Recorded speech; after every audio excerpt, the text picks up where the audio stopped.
Welcome to the Awesome Kids Art Hub. Today, we're drawing someone who loves jumping in muddy puddles.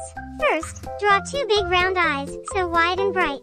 Now, Peppa's head, like a sideways jelly bean or a hairdryer shape. Add her little snout with two dots for the nose, and a big smile. Peppa's always happy. Next, draw two tiny ears on top, like upside down U's. Now, her bright red dress, just a triangle shape will do. Then add her stick arms. Peppa's holding a sweet treat, a big lollipop. Stick legs, and of course, her muddy puddle jumping boots.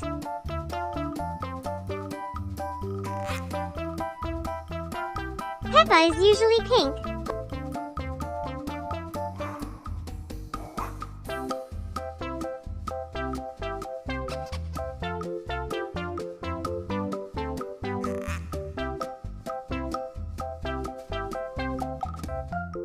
You can color the candy however you like, rainbow, swirly, or even sparkly. Hold up your Peppa drawings. Wow!